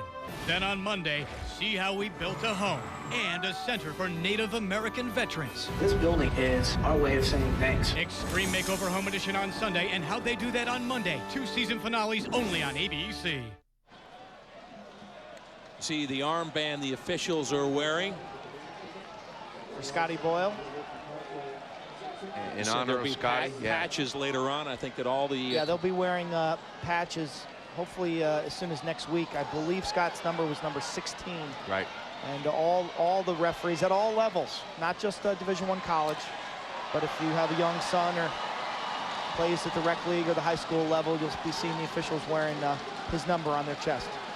All the comments we've heard in the last week since the tragic death of Scott Boyle was his passion for the game and how he loved being a part of that. 2 weeks ago we were here for 1 and 2, Hopkins in Virginia, and he was savoring that atmosphere, just enjoying the day. Rabel gives it up to Harrison. Hopkins trying to get something going here. They're down a couple, 8-6. Duke might have been in a little zone there. Talking to Hans Wittelsberger, tonight's head official, he said, you know, Scott mentored me. He says he's probably the guy who's most responsible for me climbing up the ladder and becoming, you know, a top official Division I. So there's a lot, you know, Scott, 35 years of officiating, but he touched so many young officials, and I think that's what his legacy is going to be on the lacrosse field. Harrison spinning, looking for a step. What I liked about it, guys, you heard Tony Seaman, you see Dave Petramala, Don Zimmerman, the real passionate coach is talking about his passion for the game. Great defensive play there as Harrison gets stripped on the line. It'll be Duke possession. That's the third takeaway by Michael Ward. Duke's short stick defender has 3 takeaways. Now remember earlier in the game when he stripped Paul Rabel? This time he does it to Kyle Harrison. Difference maker, those kind of plays. That's a great play right there against maybe one of the 2-3 best players in the country. It's kind of defense. Hey, quick hands, Quinn. It's a kind of midfield defense that you see in Major League Lacrosse where it's more of a, a short stick midi on midi game. And loose ball, and Hopkins controls. Blue Jays trying to find the spark. They've only scored 1 goal since the first quarter. There's Kevin Huntley, unassisted effort. He has 2. Sloppy clear by Duke. I'm not sure if Hopkins changed up their ride there, but there seemed to be a lot of congestion on that far side. Dave Petramala talking about how he's been pleased with his team's riding ability. Quinn said it's been a real surprise this year. Second midfield out for Hopkins, Mallow, Pizer, Steven Pizer, and Matt Rakowski.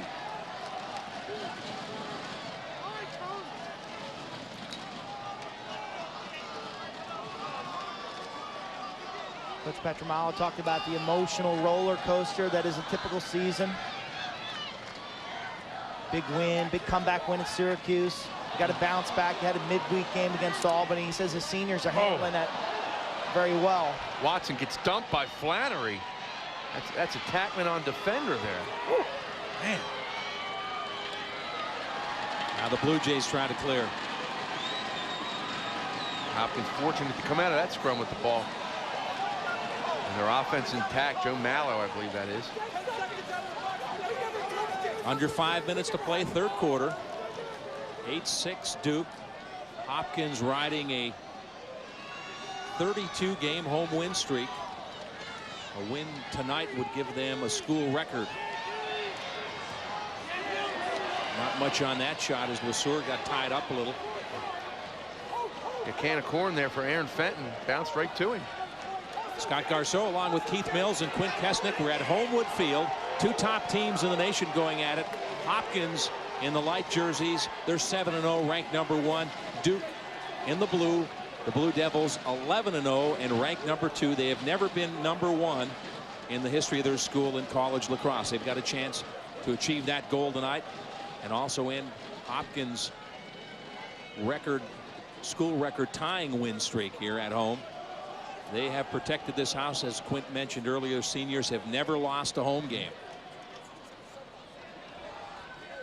It's a long way to go. 3:48 left in the third, but right now Duke dictating the play, Quint, both ends of the field. Yeah, 9,000 fans on their hands right now, totally quiet.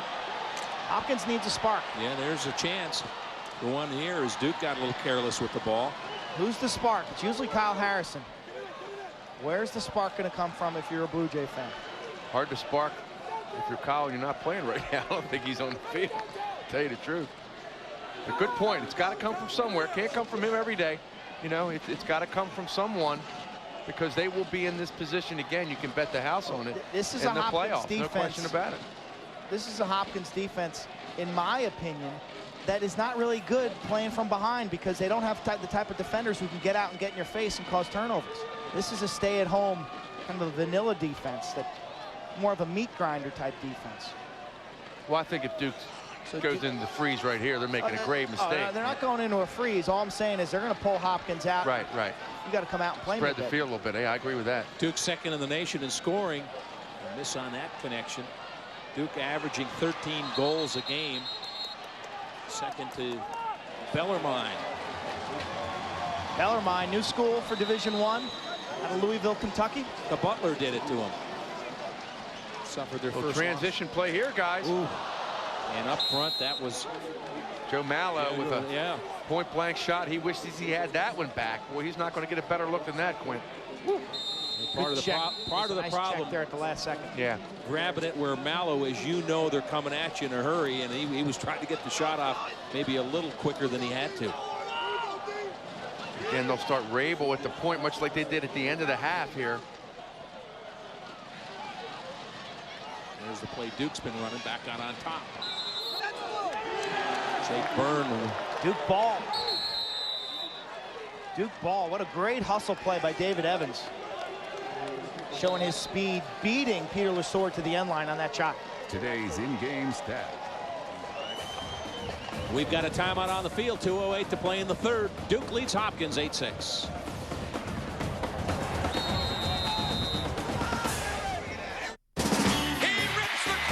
It's the fastest growing sport in America. Saturday, the NCAA Men's Lacrosse Championship is ESPNU's big event. The toughest teams in the country face off in a grueling quest for national supremacy. The Syracuse Orange have won the national championship. Get hooked on lacrosse. He's got it. ESPNU's big event. The battle begins at noon. By the time you see it, it's already there. How unfortunate for you.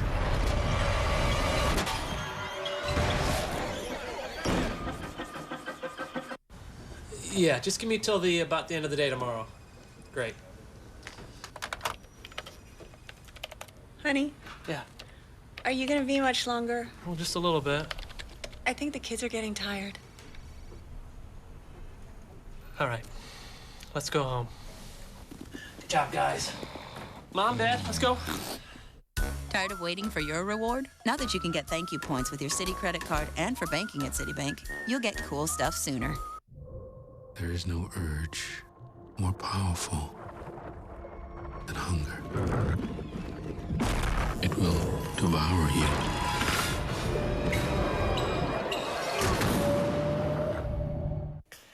Hi, I'm Mike Hall, coming to you from the U. ESPNU is your new home for college sports.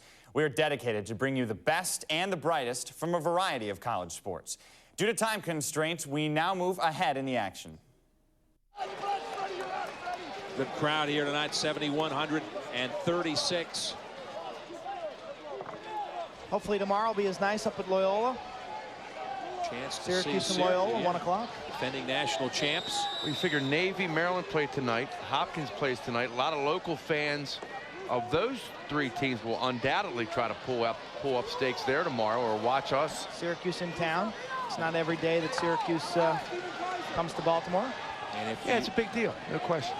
And again, Navy a winner over Maryland tonight. I know a lot of Baltimore fans won't like to hear this, but I'm a huge fan of John Desko. I think he does a phenomenal job coaching his team, getting his team, Quint, ready to play in May when it counts. The record speaks for itself, Keith. 3 championships and oh, look out here. Wow. Great opportunity. Matt Zash got it just in front of the crease, but Hopkins dodges a bullet. Good ground ball play, then an excellent cross-field pass. It was Matt Field with the grounder. Excellent pass by Garvey to get that ball out of the zone. Great clear all the way around, I thought. Yeah. Hopkins fans cheer the clear, too. You haven't made the play until you've cleared it. Hopkins back with their second midfield now. That's Joe Mallow, number 41. Matt Rakowski, you'll see him, number 9, coming into your screen. With the ball there. Rakowski endowed.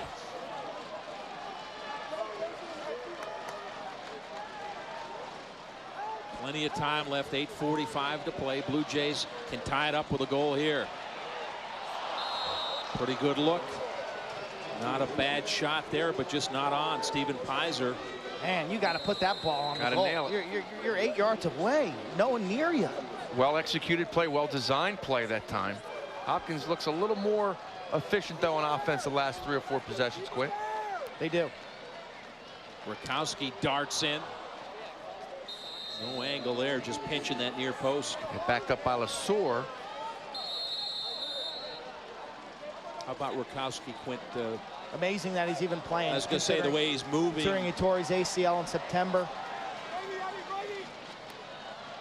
We saw him against Virginia. You could definitely see then his first game back, a little tentative, and I'm sure with each week he gets a little more confidence in the knee. Yeah, a little more explosion. I'm almost surprised that they haven't been playing a little at the attack position. And we are tied. And a flag down to boot. So Hopkins ties it up. dash for the cash, and it's all even. Rakowski smokes Dowd. The two transfers, and the Hopkins bench erupts. They love that. Kyle Dowd left this Hopkins Blue Jays team. Rakowski was with Duke. They flip-flopped, and it's Rakowski. And no help that time, Quinn. He ran around and kept going. Tony McDevitt. You see the Came over a little goaltender. late. Fenton, for some reason, drops his stick. Goaltender-wise, you got to be disciplined there. Keep your stick and match up. He drops it for a second and gets toasted. Rakowski's first goal of the year, a huge one, tied at 8.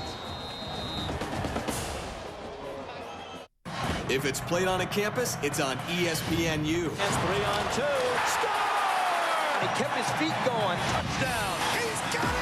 The best college sports action all year long. Oh, to carry it down this Rutgers! The Denver Pioneers win the national championship. Scores! Here's what's playing tonight at 7, live baseball. Georgia Tech versus North Carolina. And at 10, Texas Tech battles Oklahoma.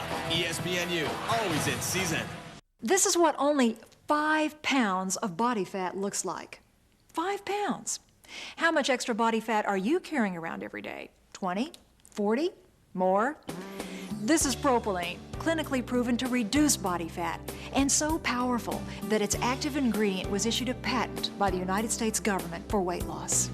It's like a miracle. I cannot believe it, you know. People, they don't even recognize me. All you do is take a pill, and the fat just comes off. I didn't do anything different, and I took it and I lost weight. Call now to try propylene risk-free for 30 days for only $29.95. If you don't see amazing weight loss results, send it back and we'll refund your $29.95. But wait, it gets better. Call now and we'll include a second bottle absolutely free. Call in the next 10 minutes and your shipping and handling is also free. That's right. Call now and your second bottle and shipping is free. That's an additional $40 value. Yours free when you call right now. We are all even with 7:58 to play. Hopkins with back-to-back goals. Nick O'Hara out to face off for Duke. Oh, great ground ball. Wow. There was Danowski on the wing for Duke. And then the turnover. This is a man-up face-off for Hopkins. So if Hopkins can get control of this ball, they'll have the man advantage. Nice play by Schwartzman. 20 seconds to clear, and then 10 seconds to get it in. Foul was at 7:58. Teams will be at even strength at 6:58. It's a minute violation. Great opportunity here for the Blue Jays. And there they've got the lead. So Hopkins cashes in. Rakowski from LeSueur. So Matt Rakowski, the transfer from Duke, he's been the spark. He's the guy. Back-to-back goals. First unassisted, then on the extra man. Pinpoint passing. Watch the quick one-touch. Oh, great Rakowski pass. and LeSueur, those two guys really work together very well. So Rakowski, who hadn't scored in this season, of course, he's only played the last 3 games with a knee injury, goes back-to-back here with goals, and Hopkins up 9-8 with 7:13 to play. 2 goals in 45 seconds for Matt Rakowski. And guys, you have to be happy if you're Dave Petramalo, the way his team handled some adversity tonight. At home, Duke taking it to him. Boy, they come back, score 3 impressive goals, and now they have the momentum. Great game. Duke led 8-6 after 3. Hopkins has outscored him 3-0 here in the 4th quarter. You know, Dave Petramalo told us this morning, Quint, that, you know, hey, if you slip up once before the NCAA tournament, you know, that's okay, not the end of the world. But I guarantee you, he did not want that to be tonight.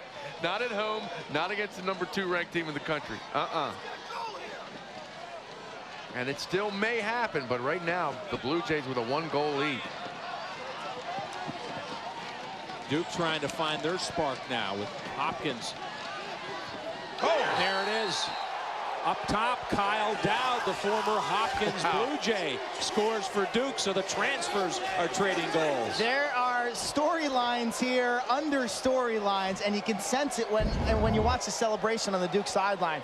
Kyle Dowd, who got smoked by Rakowski, battles back. He says, you know what, I've got to produce here. He does for Duke. Beats Schwartzman. Watch this, straight overhand shot. Very difficult for the goaltender, a little jump shot action. and Duke are up. So we're back to a tie. Yeah, you may wonder, a lot of fans watching this on ESPNU may wonder why college lacrosse players, Quint, don't have to sit out a year when they transfer. That's a coaching agreement, right? That's just the coaches. They could choose to make them sit. 3 goals in a minute and 27 seconds. First 2 from Hopkins, and now Duke answers, and we are tied at 9. Pace picking up here. A little over 6 minutes to play, fourth quarter. And there is overtime. If this game should stay tied. Scott Garceau, Keith Mills, and Quint Kesnick with you from Homewood Field on the campus of Johns Hopkins University. The only 2 undefeated Division I teams in the land. Hopkins 7-0 against Duke 11-0. Hopkins ranked number 1. Duke is number 2. Duke in possession in the blue jerseys. We're tied at 9. Just under 6 minutes left to play in the fourth quarter. What's the cliche, guys? Everything as advertised. Number 1 against number 2. Maryland and Navy did their part earlier tonight, and these 2 juggernauts are doing the same. There's the scoring by quarter. Duke with a big advantage in the second and third. Hopkins comes back here with a 3-1 advantage. Oh, the goal was open and it hops over. Danowski with 2 shots. The first, a low save by Schwartzman, a good one. Then the second, he got his own rebound, and watch this as he's kind of losing balance here, getting checked. Bounces the ball over the goal. Yeah, Schwartzman quite a bit out of the goal there. Matt Zash with it.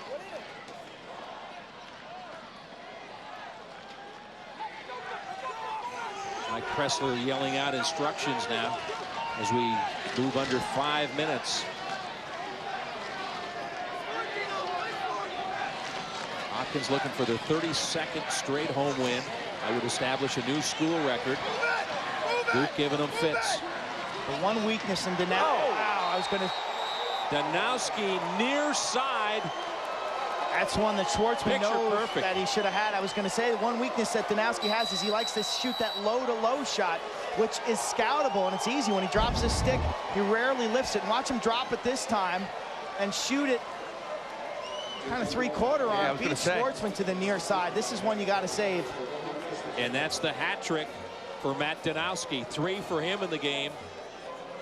Just never picked it up. Never picked it up. It looks like Garvey kind of steps in front of it. So back-to-back goals from Duke, and they've got the lead. 4:37 left.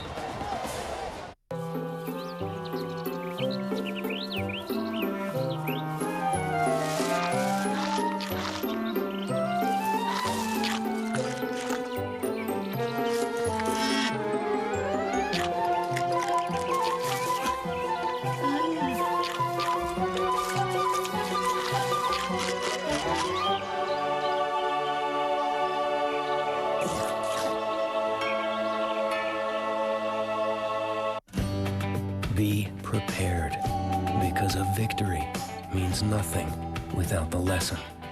And the lesson comes from the work. The hours, the minutes, every second, risking defeat for one last season, one last run. Who knows where it will lead? The NCAA Championships on ESPN. Visit ESPN.com, keyword NCAA Championships. I've been kind of nervous about stepping up to the plate for a while now, but when you see a shot, you got to take it, right? And you're such a knockout.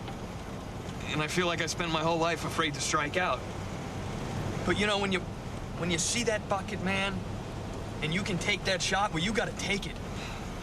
4th down, 3 seconds on the clock, and I'm swinging for the fences. I think we make a great team.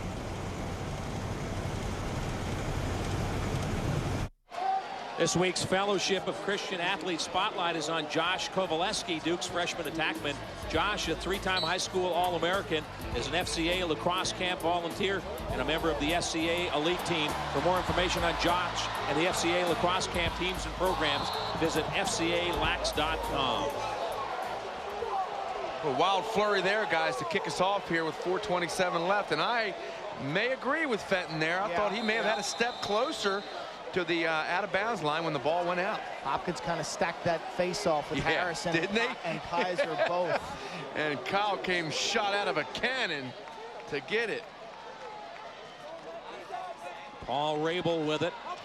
Duke on top 10-9. Late fourth quarter and a turnover. And a big one. Duke's defense, they've made some plays, especially in the second half. You know, you look back to the first quarter, Hopkins had 5 goals. Now they only have 9. But in that middle of the game, Hopkins went scoreless for about 32 minutes. So you really got to give Duke's defense Yeah, credit. and that was Casey Carroll, number 37, with that steal. Carroll, Evans, McDevitt, solid game tonight.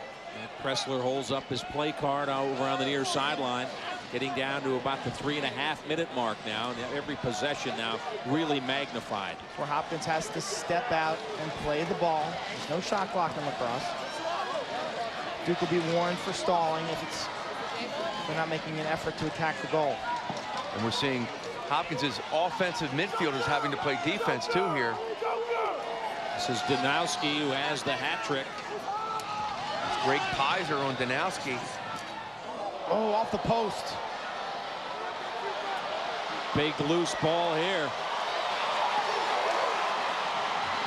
Hopkins in possession and a chance to tie. Under 3 minutes left. And Dave Petramala calls a timeout. He wants to organize a little helter-skelter out there. Yes, Scande with the long pole, number 22. Beat it with a stick if you can't catch it, huh? But get possession in the box so you can call timeout. And Dave did. Woo. What does the goalie do when he comes Collect some over breath. Timeout? If I was a defenseman there, I'd come over to the bench and no offense. Let's check in. Don't bail me out with a timeout, coach. Don't bail me out. I can handle the ball. Mike Pressler and his staff. Good job on the hedge last time, Nicky. Don't get caught inside the play now, all right? Trail that, and then if they're rolling back and forth, jump it, okay? Hey, listen up now. Hey, Wardo, you are going to go down to Huntley. You got Rabel, okay? 19.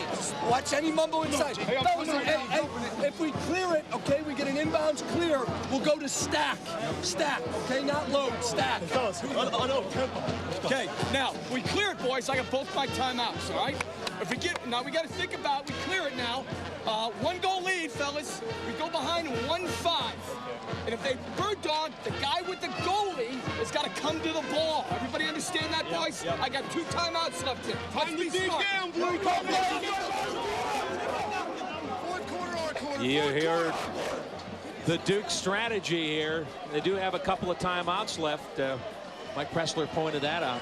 Yeah, Joe Alberici, his longtime assistant coach, also with him. I like that. You got Bird Dog, you got Mumbo, you got all these things going on. Now, what do they mean, Coach Kessner? Well, that was if they get the ball on offense. They got to worry about stopping them first. They're coming with their straight man-to-man set. They're putting a short stick on Huntley and a short stick on Rabel. Ward, who's made tremendous plays for Duke's defense, number 9, he will cover Huntley. Yeah, he's one of the unsung heroes if Duke wins this game. No question about that. We always talk about, and there's that home winning streak we've talked about, 31 straight. Hopkins after 32 would be a school record, but Duke's going to have something to say about that. 2:50 left, 10-9 the score. McDevitt covers Harrison. Big matchup there, and that's a switch. And O'Hara spent some time on him. Of course, can create and score, and he scores and ties it up. Kyle Harrison knocks it at 10. We had the perfect view. With about an inch of space, he found the room. Against a lefty goalie. There's no lefty goalie in the world who would have made that stop. That ball was placed as well as it gets, and you see his father, Miles, shaking his head like, that's my boy right there. He's made, in his career, he's scored some big-time goals.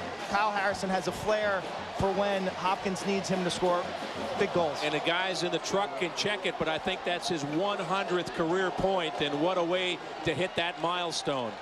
Huge goal. He's never lost a home game. The senior Kyle Harrison, candidate for National Player of the Year. We're even at 10.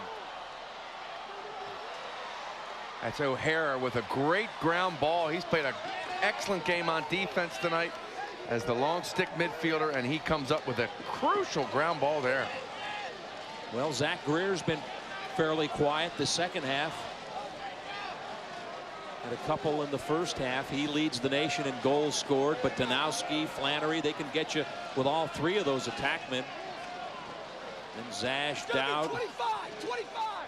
Lamadi, the first midfield, they've all Scored a lot of points this year. All of those goals were guys with at least 9 goals. Down with 13 now. How big was that face-off, Quint? That was a crucial, in my opinion, face-off there for Duke.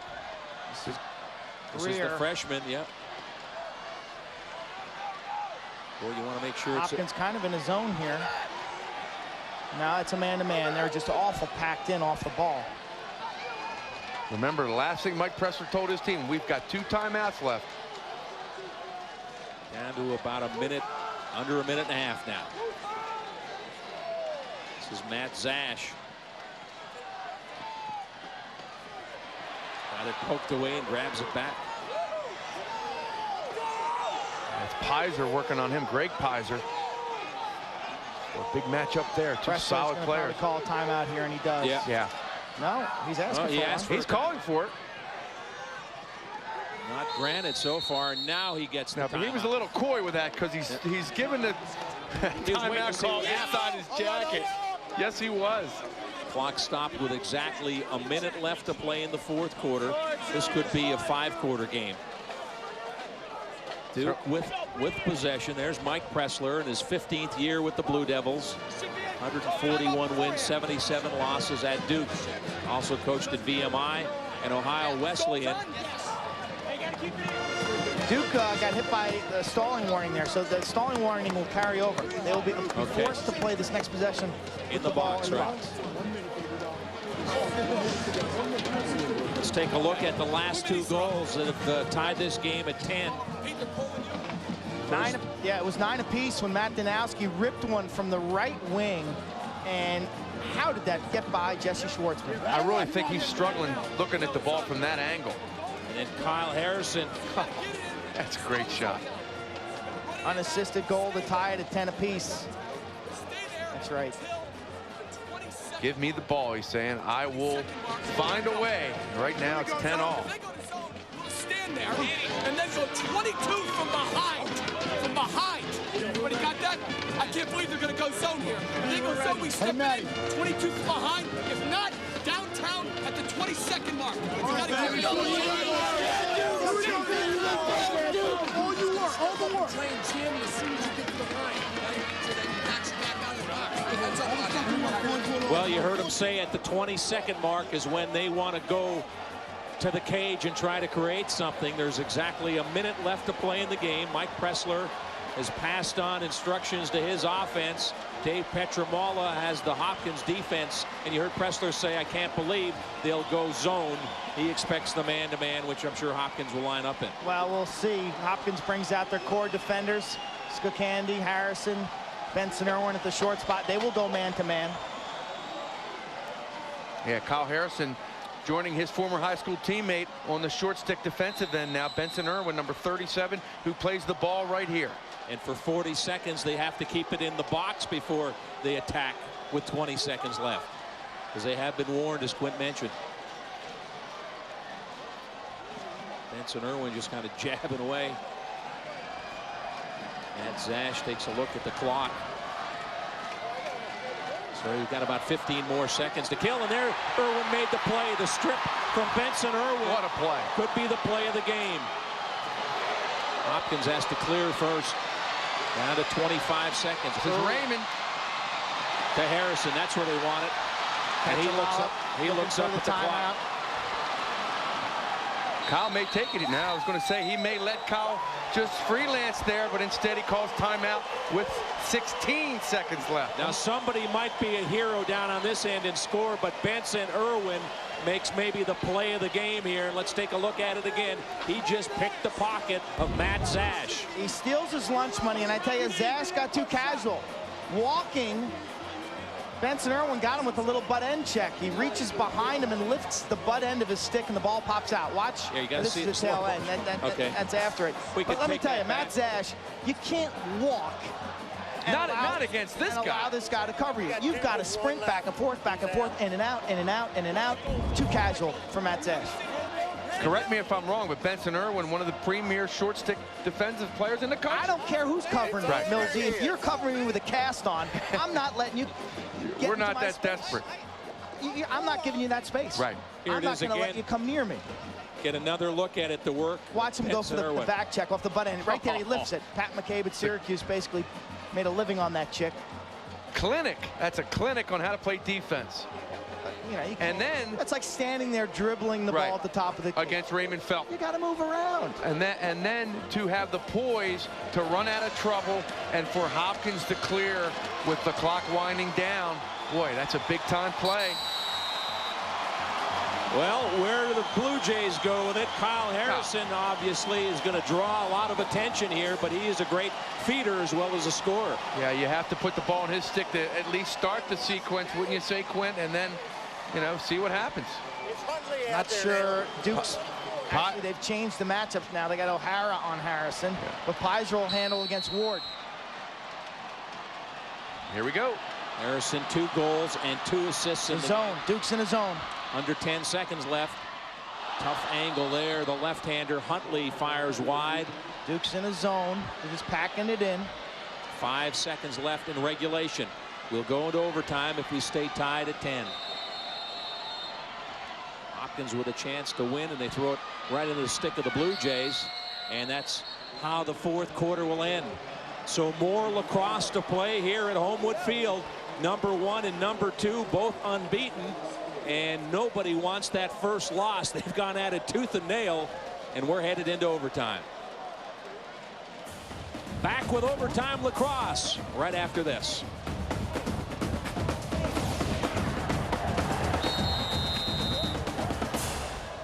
He rips the corner. It's the fastest growing sport in America. Saturday, the NCAA Men's Lacrosse Championship is ESPNU's big event. The toughest teams in the country face off in a grueling quest for national supremacy. The Syracuse Orange have won the national championship. Get hooked on lacrosse. He's got it. ESPNU's big event. The battle begins at noon. If you do your best thinking in the shower, imagine how smart you'll get under the new shower heads at Holiday Inn Express. Checkmate again. Gentlemen, the invisible airplane. What a load of malarkey. Me? No. But I did stay at a Holiday Inn Express last night. Stay smart. Stay at a Holiday Inn Express. Ever since the show went to high-definition technology, we've had to hire a much more sophisticated staff. Excuse me. Just no. Why you gotta throw my racket? Once they start to grasp sports, man, possibilities are endless. So is there a quarterback controversy in New York? Help me, Obi-Wan Kenobi. You're my only hope. Help me, Obi-Wan Kenobi. Dave Petromalo, you see the number 6 and 2 in overtime is Blue Jays. And every face-off huge in the overtime. 4 minutes on the clock, tied at 10. First goal wins. This is McDevitt, the defender. Ball popped out of his stick. Surprised Duke calls timeout right there. It took him a while. You can't call timeout until you get the ball in your offensive box this year. That's the new rule. Coach Pressler gave him the option to take it to the rack. The ball popped out, and then you're like, oh gosh. Yeah. McDevitt scoops but it back. Very fortunate to get it back, yeah. Great ground ball play. You got O'Hara and Nick McDevitt. O'Hara, yeah. You get the 2 long poles on the wings, and they come up with the play. So now the pressure goes back on the Hopkins defense. 3:45 left in overtime, and let's listen in to Mike Pressler. I've been there. Take care of yourself. I know what it is. You want to go aces, boys? Is that what you want to do? Yeah. Go with Pete. Let's go with Pete. Let's end this fucking game right now. Okay, Dino, listen up now. We're going to go aces to Pete. Don't force it, Pete. Okay? Dino, goes out of bounds. We're going aces to down. Aces to down. Kyle, you got me? Yeah. Or either or. And if that's not there, be ready for OJ. OJ. He's coming to the box. You guys got to go back there. All right, fellas? Hold it up here. Come on, let's go. No, Dino. If they come out in zone here, I can't believe they do. You go power. Power. One, two, three. Aces to Dino. I believe that Danowski's nickname is Dino. I'm not positive about that. Who's aces? Or Dano. No, aces is the set. No, I know. I'm just kidding. Aces is the set. But I like Mike Pressler. kind of got some players' input out of that. Hey, what do you guys want to do here? What do you think? What are you thinking about? It's been over 4 years since Hopkins has lost at home. Senior class has never lost here. Their only loss when you go back 4 years ago was that 4 overtime loss to Virginia. But they had an overtime win in 2002 against Maryland here, 9-8. Great game just like this. And we'll see what happens. Had an overtime win a couple weeks ago up at the Dome, 12-11. Danowski with a hat trick for Duke. See if they try to get it in his stick. Backs it off. And that's Benson Irwin on defense. You can bet the ranch that Danowski's not going to walk the ball around him this time. If you're Hopkins, you're sliding early in this matchup. Right hand shot bounces, backed up by Duke. You're sliding early to that matchup. Yes, indeed. You want the ball out of his hands, I would think, right now, huh? Now, the other thing, if you're Duke, too, Danowski getting that extra attention to find Zach Greer parked on the crease somewhere. Yeah. Hopkins defense has done a number on him in the second half. But he is still there and dangerous. Lamedy brings it back up top.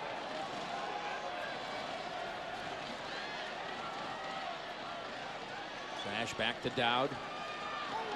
We're in overtime, tied at 10. Both teams undefeated and ranked 1-2. Next goal wins. Sudden victory. Usually say that in the second quarter, though. Next goal wins. Golden goal. It's a walk-off goal. Yeah. What was the cue line on this game tonight? Hopkins by 2. Here's the matchup again. Danowski and Irwin. This time he gets some help. From Scandy. Running circle. Oh, the post. Goal. Hit the post. Ball's loose. And Hopkins has possession. That's Watson. Chris Watson, the senior. Look out from behind. That's a circle and cross field that I was alluding to earlier. And then you put it in Kyle Harrison's stick, and you feel real good. And let him go. Yeah. Danowski hit the post. See if Dave Cottle wants a timeout. Yes, he does.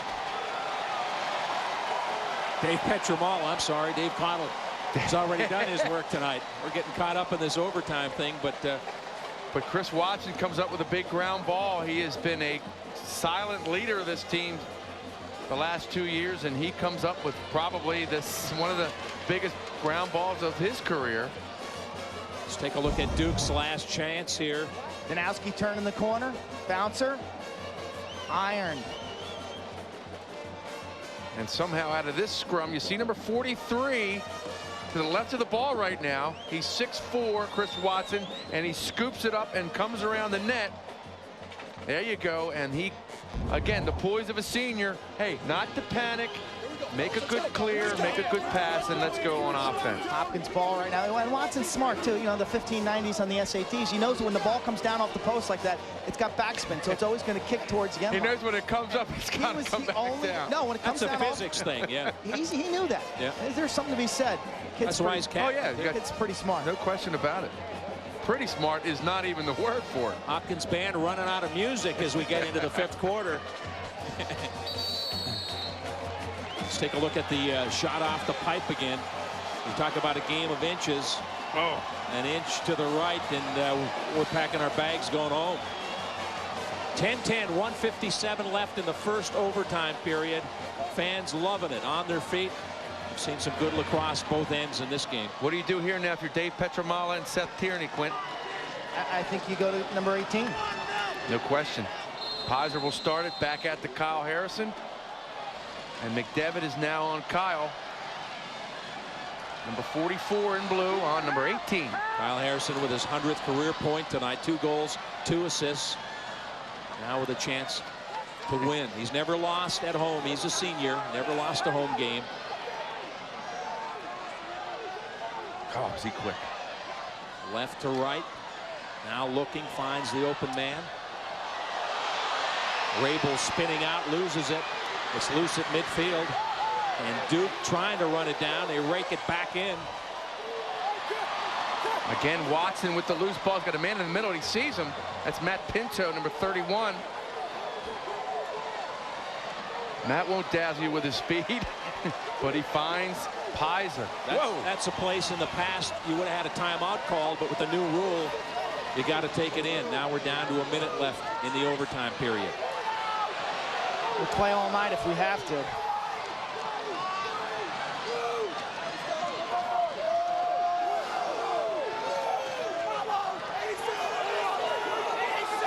That's Byrne, number 25, behind the goal. He's been quiet. Under 40 seconds left. Byrne looking to win it. That shot deflected. Sticks on sticks and just a little floater at Fenton. And Duke will have 30 seconds and they can make a run here. This is O'Hara. Yikes, you don't want to clear that up the box side with a substitution because all of a sudden ran right into the traffic. Yeah, exactly. Under 20 seconds now. Clock. You got to go. You got to go.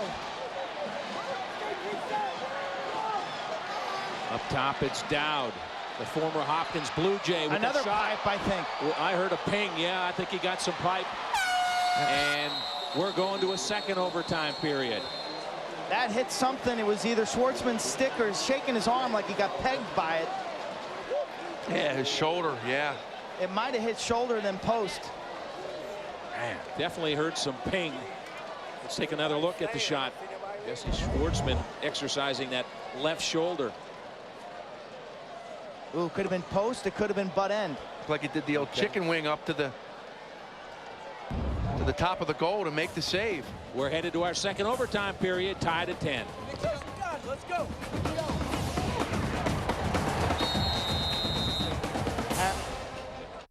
If it's played on a campus, it's on ESPNU. It's 3-on-2. Score! He kept his feet going. Touchdown. He's got it! The best college sports action all year long. Oh, to carry it down this rocket! The Denver Pioneers win the national championship. Score! Here's what's playing tonight at 7 live baseball. Georgia Tech versus North Carolina. And at 10, Texas Tech battles Oklahoma. ESPNU, always in season. Great, the power's out, but you've got a flashlight, right? With dead batteries. Introducing the Everlife flashlight, voted USA Today's Product of the Year. It works every time without batteries, guaranteed. The secret is a new breakthrough in charging technology. Just shake Everlife flashlight for a few seconds, and you get bright light without batteries every time. Everlife flashlight is a must for all home repairs and emergency kits. Everlife can be seen for over a mile away. Perfect in the car, on the boat, while camping, even when you walk the dog. You'll always have light whenever you need it. Everlife flashlight is waterproof, shock resistant, and so tough we guarantee it for life. Now on this special TV offer, get the amazing Everlife flashlight for the incredible price of just $19.95. Call now and get the pocket-size Everlife flashlight, a $15 value, absolutely free. Call now and say goodbye to dead flashlights forever. Call 1-800-891-3274 to order the Everlife flashlight for just $19.95 plus shipping. That's 1-800-891-3274. Call now. We're headed into our second overtime.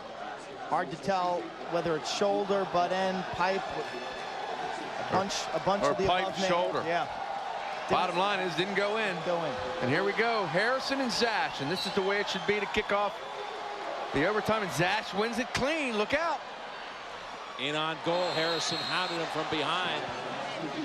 Yeah, Harrison was getting some treatment during the timeout for cramps, and now it looks like Matt Zash has a calf cramp in his left foot. He looked like he was running to the goal and he was almost cramping up. It looks like his stride wasn't as fluid.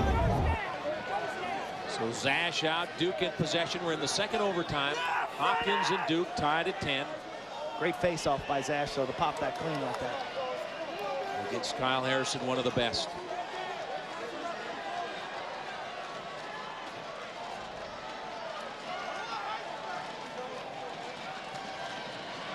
Blue Devils attacking.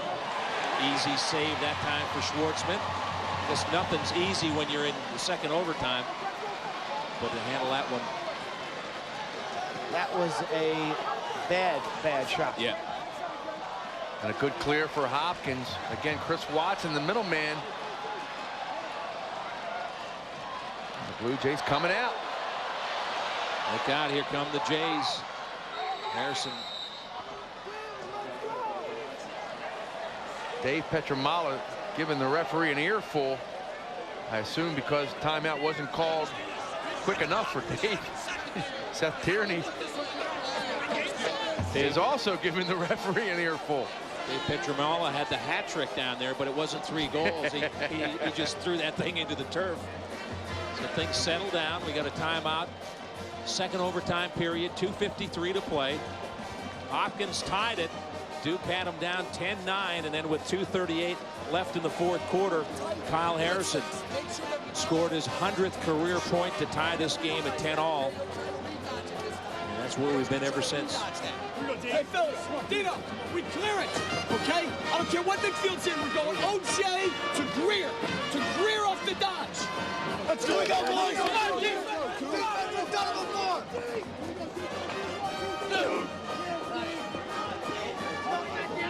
Great huddle action.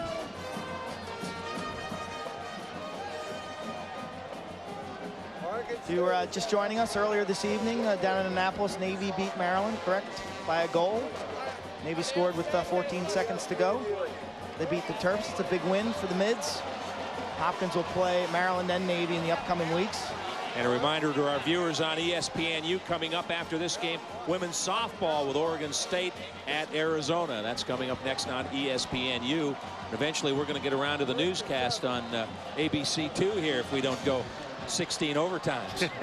Eventually, we'll get to that newscast when this one's over, and it's now in quarter number 6. And they go again to Harrison. Again, McDevitt on him. Playing him to his left hand. He switches over.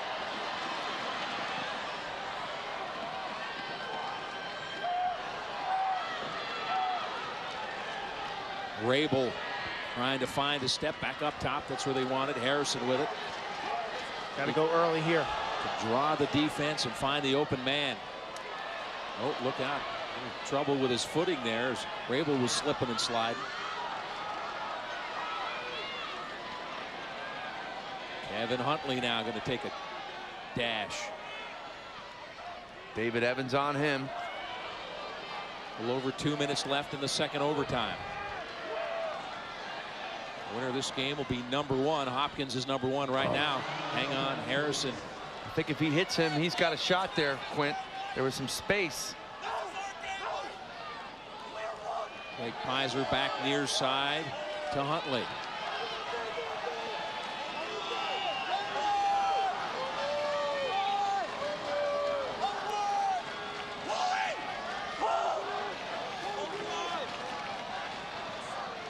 Pizer up top. There's a look. Ooh, a short hop on goal. LeSueur fired, and Fenton with a kick save. I like the shot. Yeah, I like the shot. I mean, in overtime, those hands get awful heavy.